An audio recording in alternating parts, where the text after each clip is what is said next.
Hey, everybody, getting ready to get strapped in here for the afternoon, probably on into the evening if everything goes right. I'm kind of hoping it does.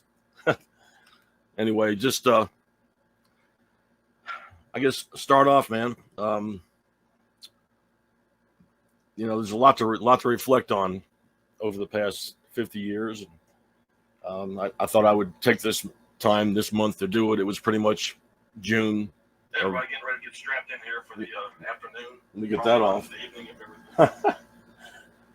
I'm monitoring Facebook over here on the other side on YouTube. But anyway, it's a matter of just reflecting on the past 50 years. I know that there was a lot going on, and a lot has happened over that time.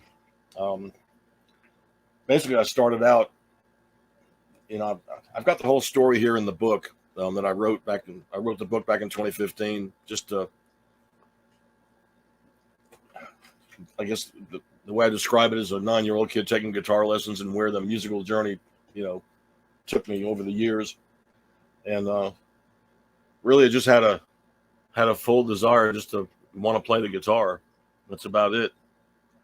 And I was 19 years old. Of course, I'd been to Georgia, from 1967 to 1972 when I graduated high school from boarding school, and went back to Jersey for a year, but pretty much got eaten up by the music while I was in high school, and figured that I didn't want to work a regular job and have to deal with that. So I made my way back. Anyway, it's just it's going to be an all-day thing. I'm going to play some videos.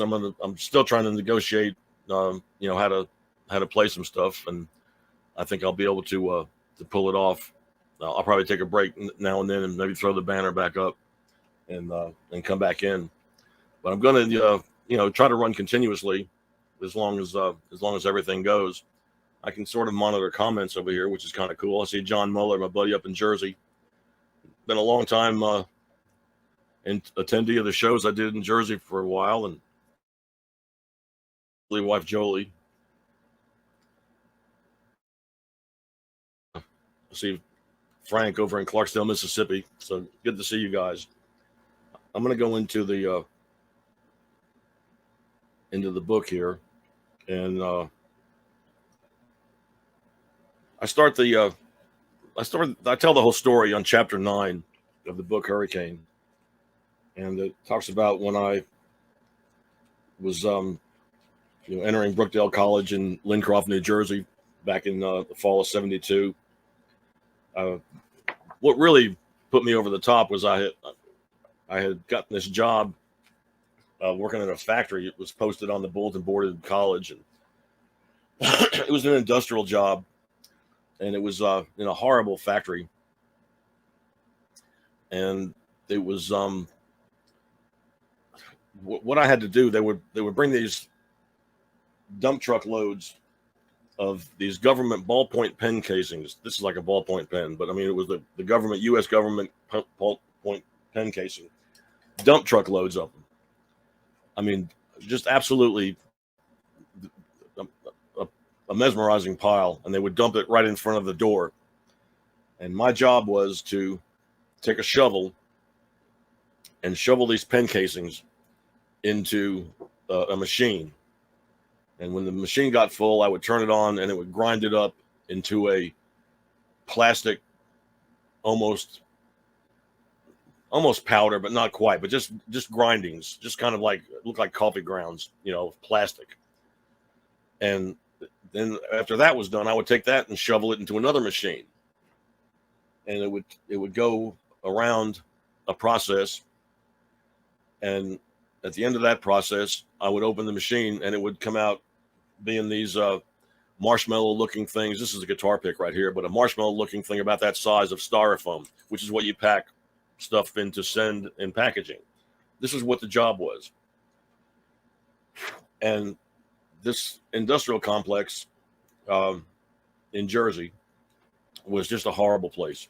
It was, and plus the weather didn't help. This was like running into October and November. It was just the long dark cloud thing was starting to set in. It was cold and rainy. It was horrible. And I remember working there I did a full day, and I went home that night. My mom was there, and she was like congratulating me for having a job and calling me, her little working man and all this. And it really kind of scared me, pretty much. But I went back to work the next day, and I'm doing it again. And it seemed like I felt like, I was working. I did a couple of shovel loads and processed the stuff and shoveled it back out and sent it on the way to the truck for the packing. And I thought, felt like maybe an hour and a half or 2 hours had gone by. And I looked at the clock and it was like 15 minutes. And I said, man, there's just no way. And plus it was cold. The place was horrible. And it started pouring rain, and then rain started flooding into the place where I was working. Finally, I just took the shovel, threw the shovel down, told the boss, I said, it's all yours, man. And I walked out of there.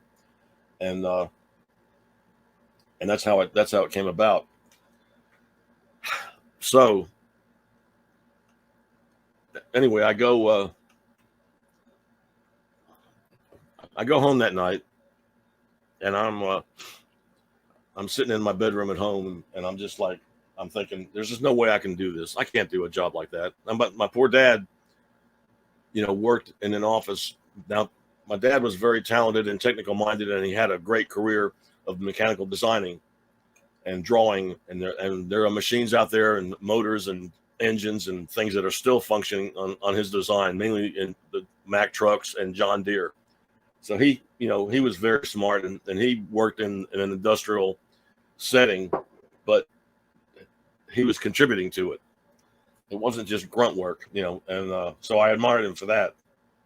And my mom was a government administrator for the U.S. Army, and she worked for the Army for many, many years, processing, especially during the Vietnam War. She was processing folks in and out of the country, going to all locations around the world, but a lot of the Vietnam War, and a lot of some of my friends now that I know that passed through. I never did hit the military. I just cleared the draft by the skin of my teeth, but that's another story. But basically, there's friends of mine that were processed, through my mom's venue where she was working. So, but anyway, I'm sitting at home that night, and I'm thinking, there's got to be a better way to do this. And I'm not going to sit here and read the whole chapter. I can pretty much remember what happened because I wrote it, and I can. And I'm thinking there's got to be a way around having to suffer through something like this, and and going to college and getting an education and learning something that you have something is good. And I had a passion about music. Now, the one thing that separated me from that was when I was 9 years old to when I was about 13 until I went away to school. I went away to school at 14, but I took guitar lessons from when I was 9 till just before I turned 14, and I took guitar lessons regularly. I could read music, I could play out of the book, I could do the thing. I didn't really like it, but I could do it, and I did it. I had a stack of books. I'd say probably 2 feet tall of books that I went through, going through the motions, playing the notes, learning the staff, all that stuff, and that's good. That's what saved me in the long run. So I sat there that night, and I started looking in the phone book, and I thought, maybe I can get a job teaching guitar lessons. I never taught lesson 1. I may have showed somebody something somewhere, but I could pretty much play. The fact was that, having been away at school those years, in 1971, I was in the school band and drum major of the high school band my senior year and everything. But during my junior year, I got eaten up with the music around Georgia, and pretty much the Allman Brothers band was, just coming to the surface. They were still playing junior, senior proms and local places, and doing free concerts in the park, and they were really laying down a legacy from the beginning. And so what happened was, I'd starting to go into concerts, and the first big concert the Allman Brothers band did was in 71, and I went in there and I stood in front of the stage, and I always say that I was ruined from the time I walked in to the time I went out, because I stood about 8 feet from Dwayne Allman and watched him play. And I'd never seen anybody play guitar like this. And so I walked out thinking, you know, I never learned that coming along in the 4 years I was taking guitar lessons. But anyway, that's what gave me the passion, was witnessing music like that, you know, early on. But I had a basic knowledge and education. So I called a music store, a couple of music stores, and mentioned that I'd be interested in teaching. And they would ask me what my experience was. And this one lady in a store, you know, had me come in for an interview. And I went in that night, talked to this lady. She owned a really very nice, you know, older lady. There had been a partnership in this business, and the gentleman that was her partner in the business was killed in an auto crash. And so they were still pretty much in shock of that. Evidently, it just happened. But she told me, you know, I went in there and she says, well, how long have you been teaching? I said, oh, yeah, I've been teaching like 4 years. You know, yeah, that's a ticket. And I didn't know anything. But what I kept in the back of my mind was that if I could just teach somebody the way I learned, which was one note at a time, one string at a time, one fret at a time, just one thing at a time, and I could teach them and show them something, I could do that. And that's how it worked. And so I, you know, she hired me. And then a few days later, I come back from my first guitar lesson, and in walks a little girl about 6 or 7 years old with a guitar in her, you know, holding her guitar in her hand like that. And they say, well, here, Roger, here's your first student. I'm going, all right, there it is. And so I sat down and I did it. Showed her how to play E, F, and G on the first string, and told her to practice that, come back next week. A couple more students, you know, signed up, and I did the same thing. I just taught the way I learned. The teacher that taught me, you know, I learned from what he taught me.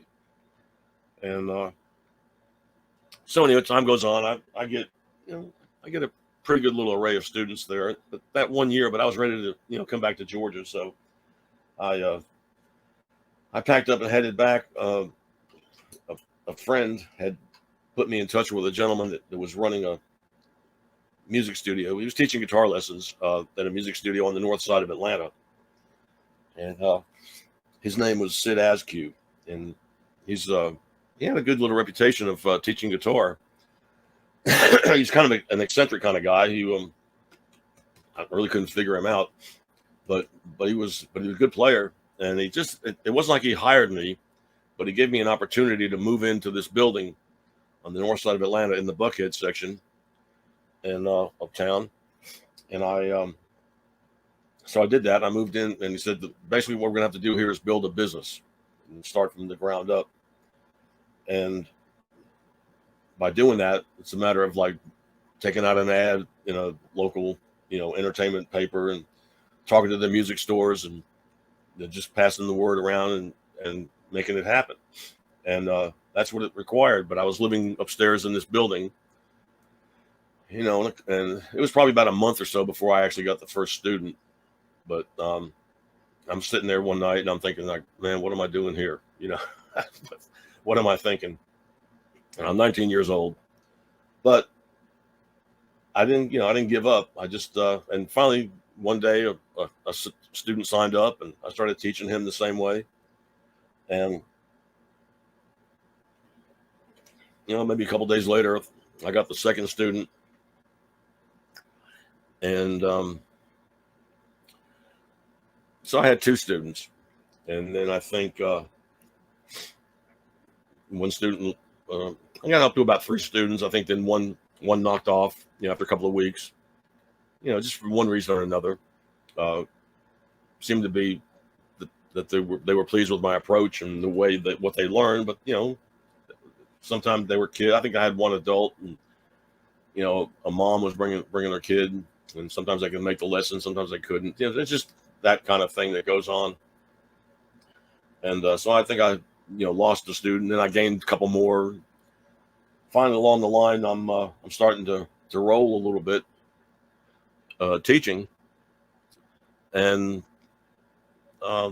you know, I'm getting I'm making a little bit of money. Finally I found a place to live. Had a $80 a month garage apartment, a few miles away, and was just kind of eking out an existence. But a couple of music stores around the area. The one owner of the one, there was two music stores that used to go head to head with each other, and the one sort of took me under their wing and embraced what I was up to. They saw I was young and hungry and trying to think about doing it, but I cared about it. And so the owner took me under his wing, and he allowed me to rent instruments, take instruments out to rent, for students, and just whatever they could do. They had their own teachers there too, but they were very, very accommodating and very considerate that way. So one thing led to another, and I'm rolling along about a year or so, I think, and I'm teaching. I've got a good little crowd. Basically, what it was, one kid came in, and I'm still teaching my original way. I'm just teaching basic music theory and reading, and so I'm thinking, how long? I'm wondering how long can this go on like this? I mean, I did it for years, and but I still want to play. I want to play guitar. I mean, I was learning guitar licks, and I still was eating up with playing rock and roll, and I learned some B.B. King licks and Allman Brother Band licks and Jimmy Page licks, and just love playing guitar. Everything from Jimmy Page to Doc Watson. I love the guitar. And so one day, and I tell the story in the book here, kid came in, and it was as I remember, he was pretty much of a clean cut kid in a school uniform. I think he was going to a private school somewhere in the north side. And he came in with a guitar in one hand, and he came in with a record album in the other. and he told me, he said that he says, well, I'd like if you would just show me something on this record, that I can have some fun with. And I said, well, and I was not I wasn't thinking out of the box yet. I'm still thinking, well, you need to have some background. You need to learn a few things. The last thing the kid wanted to learn, was the last thing he wanted to learn was Twinkle Twinkle Little Star, one string at a time. I know that, and I think that turned a lot of people off, along the way. I know it kind of turned me off when I was learning, but I never stopped, and I just kept learning, and finally something came around. But he said, just show me something on this record that I can, play with and, have some fun with. When he said, have some fun with, that was kind of like, that kind of resonated with me a little bit. So back in those days, and I had record albums and a record turntable set up, in my little studio there where I was teaching. And I was, I remember I was learning songs myself. I was learning guitar licks and trying to, I was in a band and we were, learning stuff. So back then there was no YouTube and, CDs and things to downloads to learn from. I mean, everything, you had to put the record on and basically ruin the record to learn the lick. And I ruined plenty of records learning licks. But I put this one record on, and I always tell the story that I think it was Led Zeppelin 4, and the song was Black Dog. And there's a lick in there that's it goes down like that. And that's just the basic lick of the song. And it's not, but I was tuning up to it. And the kid, he was telling me, he says, well, show me that. And I'm like, okay, well, let's go there. So I show him just that first part, and he's sitting there struggling with it and eking it out, but really just determined to get it. And he just, he left there. He says, man, I'll have this perfect next week. I said, I'll get it down. And he left there and he was glowing. And so I think I'm 20 years old, not quite 21 yet, but I'm sitting there and, I'm making a little living doing this and, got an array of students and things, but he left there, and I just sat there mesmerized, thinking about, well, what just happened? And then after that, it seemed like that my phone didn't stop ringing for 10 years. And all of a sudden, I was the cool guy on the north side of Atlanta that was teaching kids what they wanted to learn. Pretty soon, I had kids carpooling after dinner in one of their parents' cars. You had 4 kids in a car with each one with a different record album and their electric guitar, and they wanted to learn either Stones, and the Boston album the vinyl wasn't even dry on it yet. It was coming out. Humble Pie, Led Zeppelin, you name it. They were bringing the stuff to me, and I'm learning it on the fly. And I almost had them sign a waiver each time. I said, all right, now we're going to have to listen to this record and use this record here. So, but I said, if it doesn't play right, you got to understand that. He goes, yeah, I know, we're cool. And that's the way it worked out. And so I stayed busy that way for many, many years. And I was in that one location from 1973 to 1980.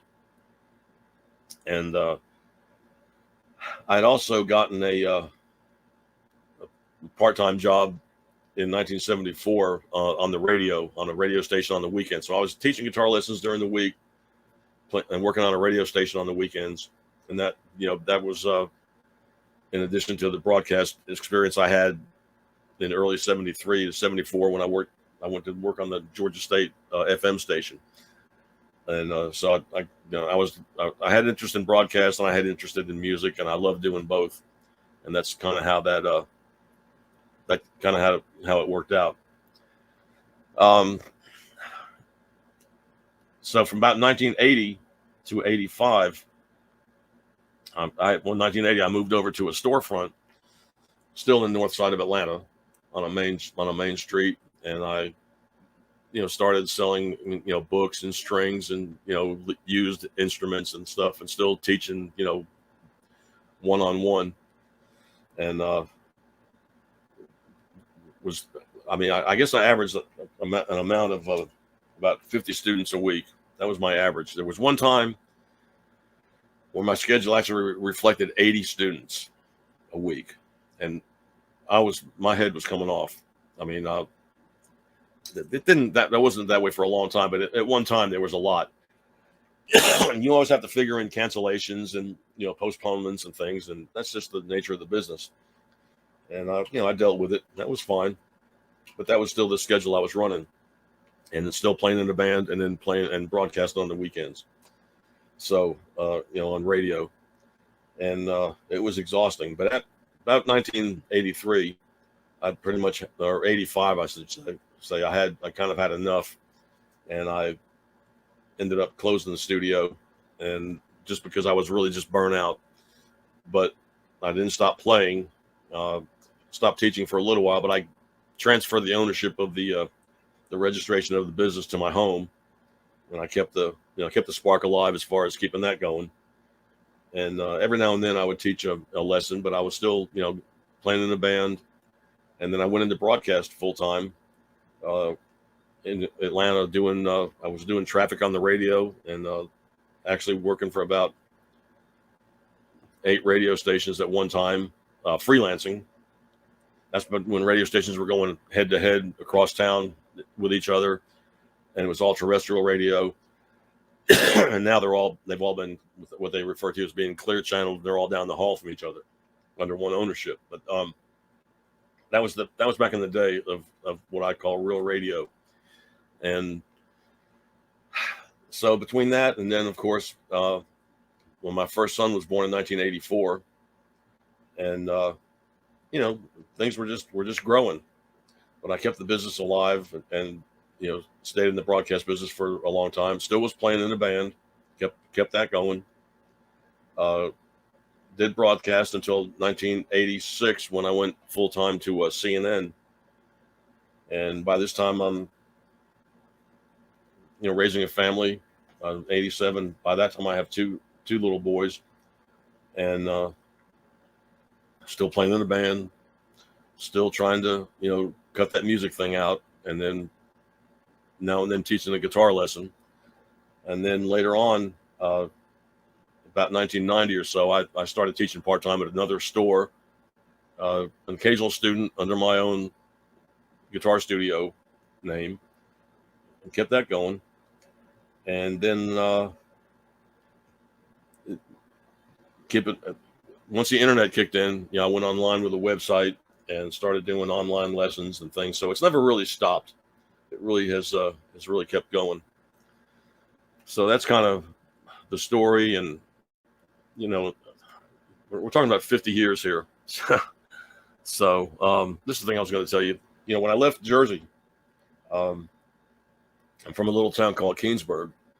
And one of the reasons I had left to go to Georgia was because the town itself at the time, back in '67, when I graduated from the 8th grade, didn't have a high school. That everybody had been being bussed around to other schools in other townships, and my folks didn't really want me to have to deal with that, and they wanted to send me to a military school is what they were talking about, just because and that kind of freaked me out. But then my mom and I had visited Georgia in '66. I kind of fell in love with the South, and I went back and asked them. I said, maybe you could send me there. I said, if that works out, knowing that it was never going to happen. And they went, yeah, okay. And my mom was from the South. She was from Atlanta, and she remembered Georgia Military Academy. And I felt good there, so I said, if you try to send me there. And then she wrote away for the information, and it came back. The name had been changed from Georgia Military Academy to Woodward Academy. And the military thing was being phased out just because of the unpopularity of the Vietnam War and everything that was going on at the time, 1967, 68, all that. Rough times then, rough times now, But but it worked out, and I went away and did it, and came back playing my guitar. So that's how that worked out. But anyway, I'm going to play a video here. The town Keansburg, it was, I left there, and I was pretty glad to get, to be somewhere else. But as it is now, I still am in touch with them, and I've gone back to the town and worked with the Historical Society, and, my childhood was there, and my memories are there, and it was all there. And the memories are still there, and there's still good people there. And so I've been back numerous times to contribute, and I'm still in touch with them quite a bit. So this song here, this is the song I wrote about Keansburg.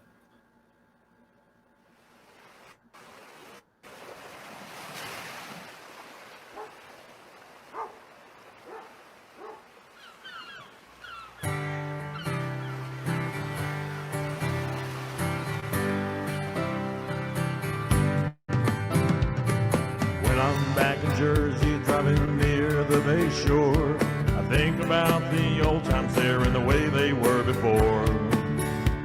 After so many years, so strangely it seems, the car seems to drive itself to exit 117.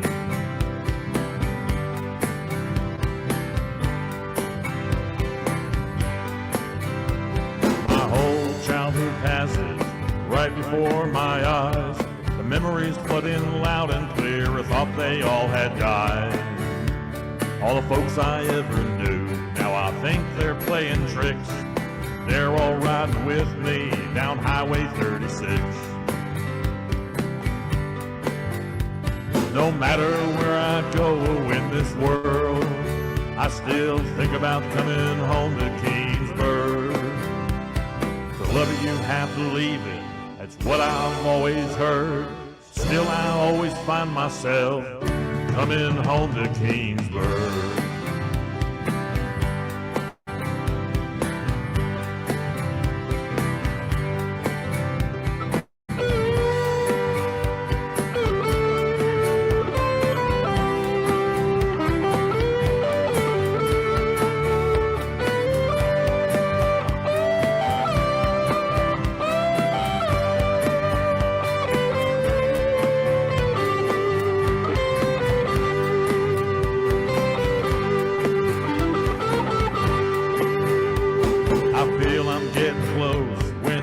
sign says no left turn.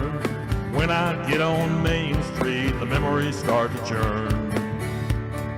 It won't be long now, just until I see welcome to Keansburg and the sign at Dixie Lee.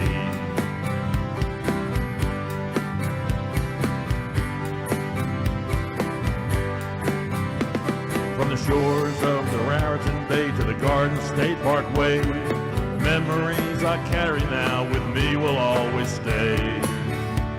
From the Keansburg Amusement Park to the tip of Sandy Hook, the Bay Shore's rich history is the main chapter in my book. No matter where I go in this world, I still think about coming home to Keansburg. Love you have to leave it, that's what I've always heard. Still I always find myself coming home to Keansburg. Love you have to leave it, that's what I've always heard. Still I always find myself coming home to Keansburg.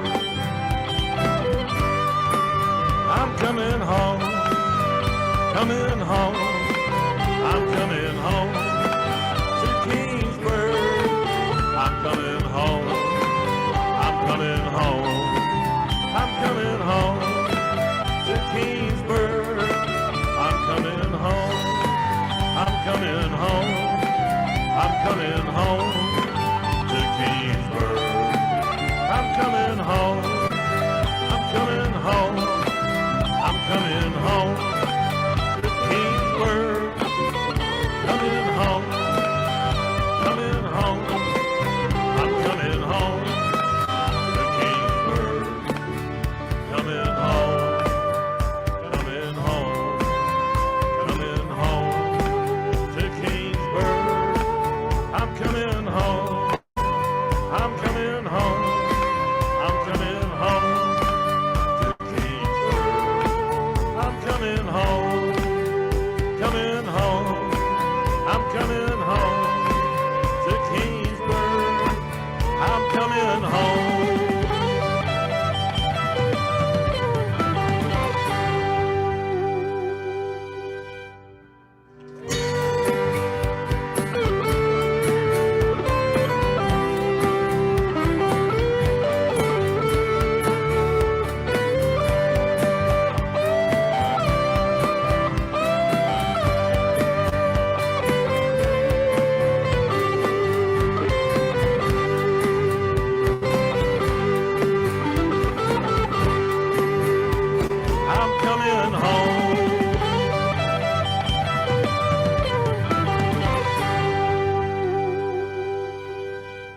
All right, so that's that one video about the hometown, and I got to thank videographer John Schneider out of Keyport, New Jersey, for filming that. We got to we got to shoot that on the Jersey Shore and put in some stuff, and funny thing about that song was back in 2017 the town was celebrating the 100th anniversary of the town being founded in 1917, and so I was planning on going up for that with the historical society of the little town and the people there, and participating in it. And John put something out on the internet, on the invitations and everything, that be sure to come see former resident Roger Wilson playing his new song "Coming Home to Keansburg," and I had not written the song yet. And I'm like, okay. So if you're given a deadline, then you kind of jump on it, and I did, and I put that together, and did a little acoustic version of it, and we put it on the video. It's also on the CD that was shown there at the end, called "Memories of Keansburg, New Jersey," and the way that came about, the town is it's a little square mile town, right as you head down from like the city, from New York City, and heading south on the Jersey Shore. This is the first point. It used to be the first point what you could really go to a beach. It wasn't the ocean. It was about 10 miles from the ocean, but it was the Raritan Bay, and it was the first place you could actually stop and go to the beach somewhere.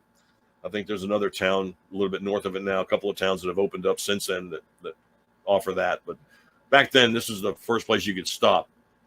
And so we had an amusement park and a little beach, and it was just it was great. In the summer, it was wonderful, for a kid to grow up in. And so it was it was great. A little depressing in the winter for a kid, but then after I went away to school and came back after high school and was going to college, I sort of got to appreciate the winters and the solitude of the area. But it was just that upbringing that I had, that I loved and enjoyed it. So I was willing to go back and participate in it. That's how the song came about. And sometimes things happen when you least expect it.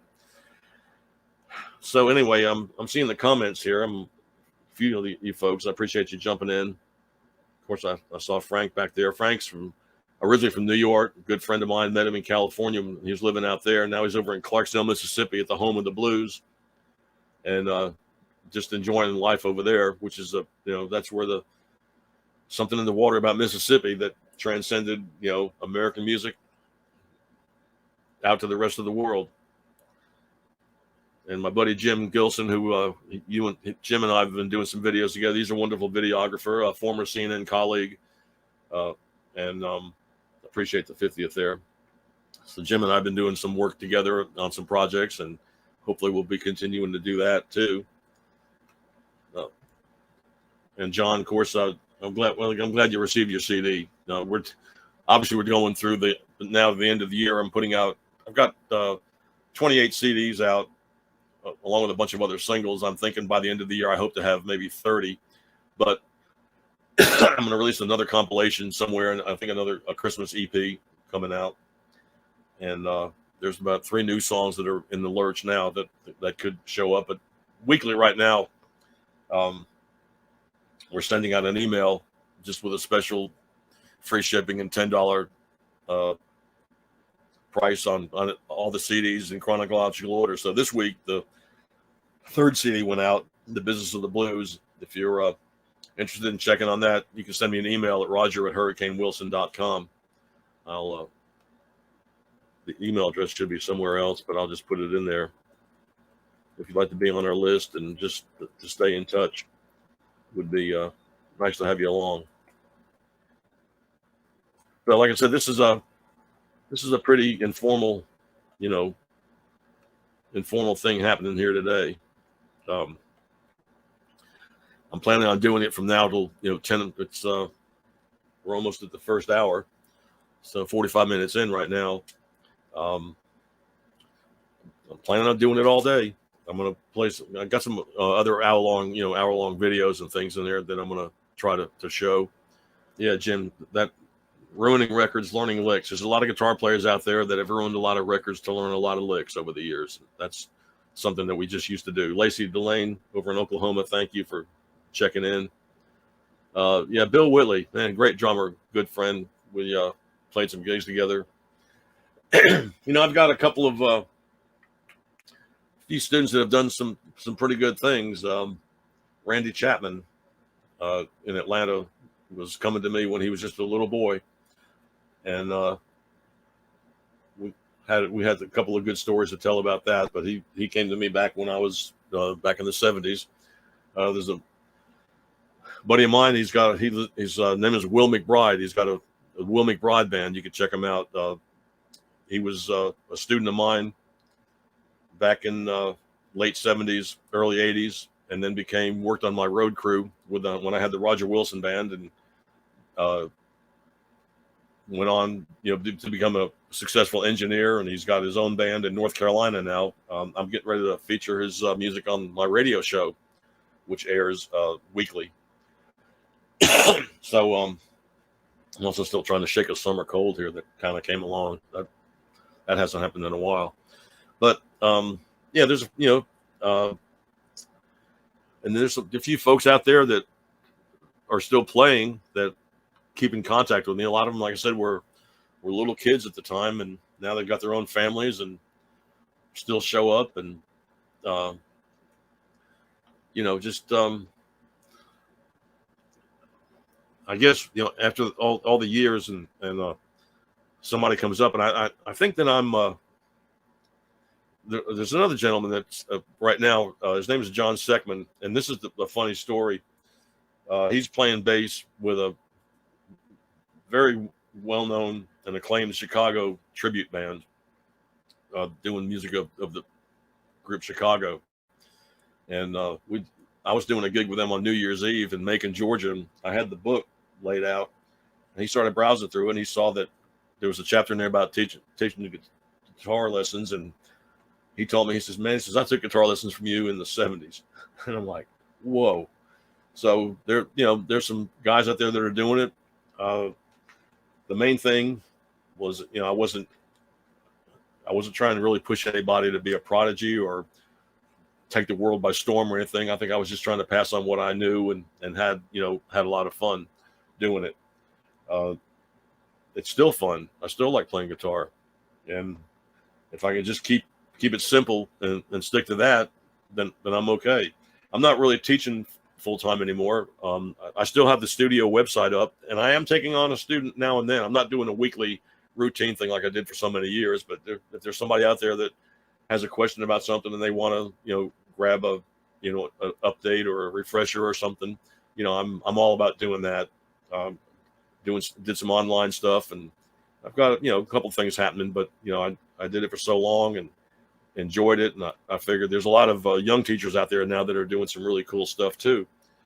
But, there was the time I said I was doing it so much that I felt like that after a while I didn't really have anything else to put out there, because I had, emptied the coffers for some reason. But there's always something to pick up on. And I still, I was doing a gig with somebody recently, and it was a little part in the song that I saw that they were not playing. They could have made it a little bit more diversified in this one turnaround in a song. And I said, "Hey, try this right there," and I'm thinking, I'm feeling it all come back, like that's what I did for all my life. It's just point somebody on the fingerboard over there and show them how to do something. And so it was, it's still there. I got to say that. If I ever was told that I'd be, sitting here, 50 years later and doing it, I don't know if I would have believed you or not. It's pretty crazy. But Bill, man, it's great to see you there, man. That gig in Macon, Georgia, man, I was trying to, I had been on the road using a lot of different great players across the country.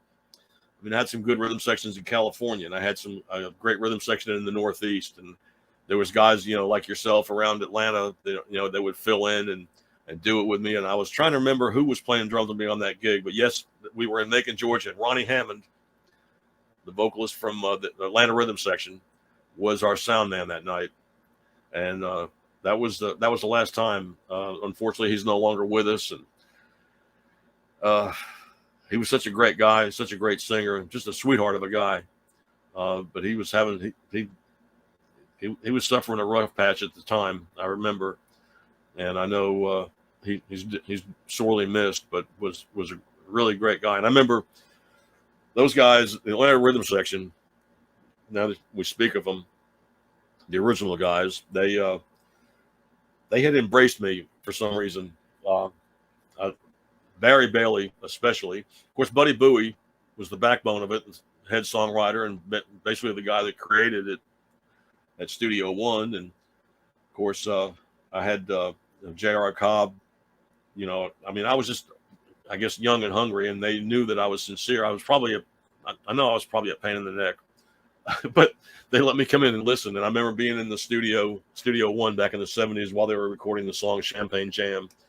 And Barry Bailey had embraced me very much so, even up until just right before he passed away. He was watching me on a live video, and he actually honed in and commented and said I sounded good. And when guys like that, tell you sound good, you really run with that for sure, no doubt.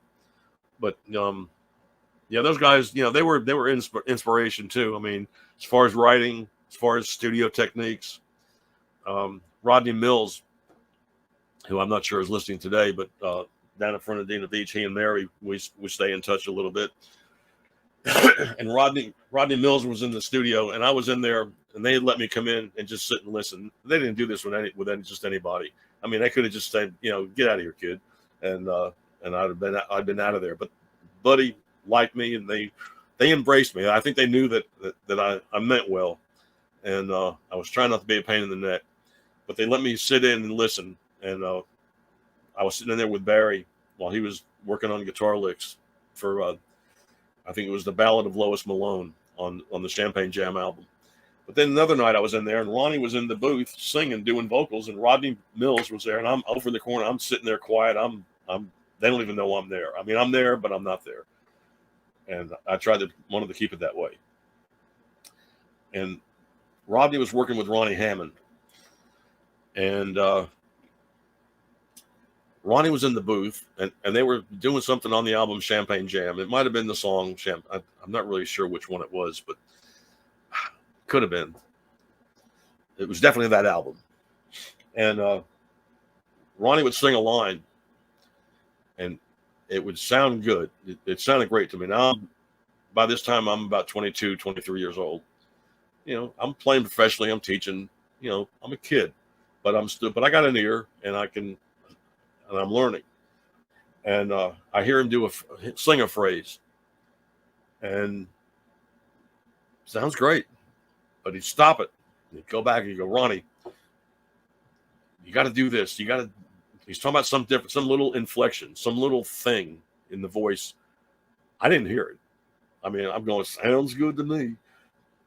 And you get a lot of that from folks that don't have an ear and love music, and they hear it and it sounds good. That's cool.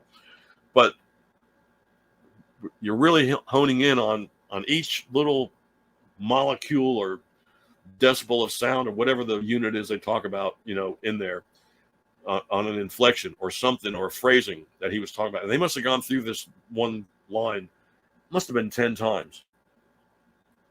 Finally, after they're doing this, I'm starting to get what he's talking about, and I'm thinking, okay, that was a accent on this word more so than this last word, and it was back and forth like that, and I'll tell you, so a few years ago I was down in Florida, and I caught up with Rodney and Mary. We went out and had a coffee and sitting there talking, and I told Rodney this. I said, man, I've got a little home studio. I sit right here in front of this computer, and I record what I do now here, thankfully. And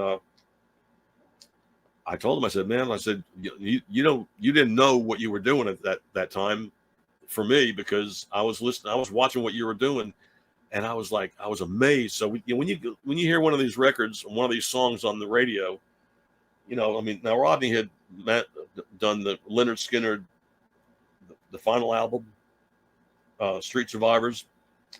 He had engineered Greg Allman's solo album. Just there's a list that goes on. I can't even begin to fill it in of the ones that he's done. But when you hear these records on the radio, it's like the general ear is going to think, that they just went through and sang it one time and done it. I mean, there's work that went into these records, hours and hours and hours of getting the vocal right, and the guitar right, and the sound right, and the drums right, and everything else right.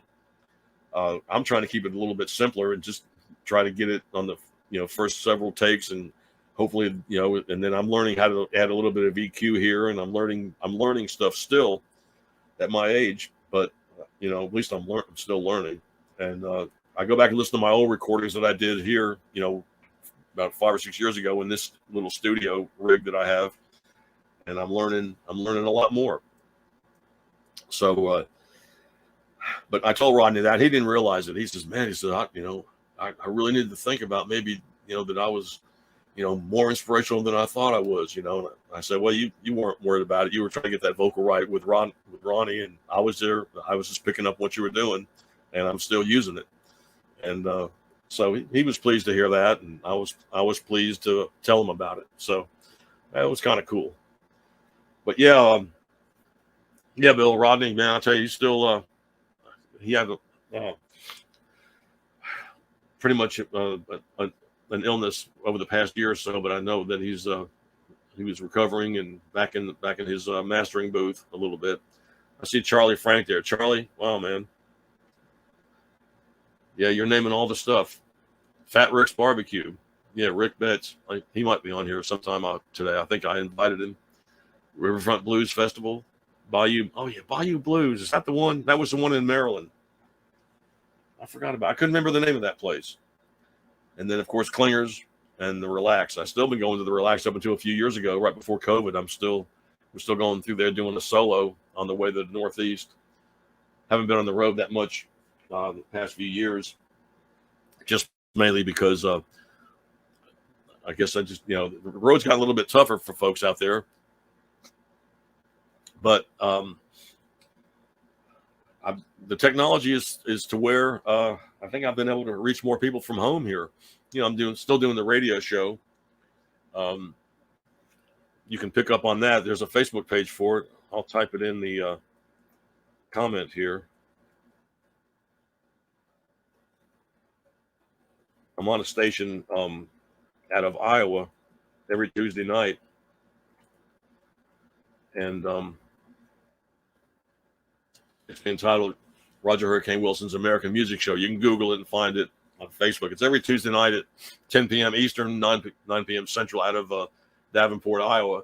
But also it's every Tuesday afternoon. I'm out of on the European version. I'm picked up by a station in Greece called blueswave.radio.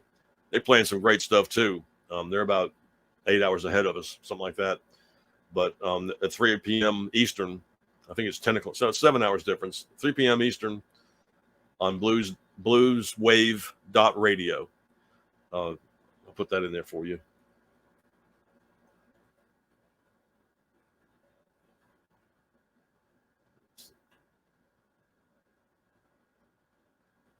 Yeah, so 3 p.m. Eastern. Don't forget, folks, this is live here. Anything can go wrong at any time. But I'm getting a little bit better at understanding what's happening here. So, yeah, okay, there it is. I put it in, coming across. And there's the guy I was just talking about, Will McBride. Somebody was asking, Bill Whitley was asking the drummer I played with who some of my most prominent students were, and I mentioned you, Will. You've done a hell of a job doing what you're doing. You started out taking lessons from me and then working on the road crew with the Roger Wilson band, and just I guess soaking up what you could.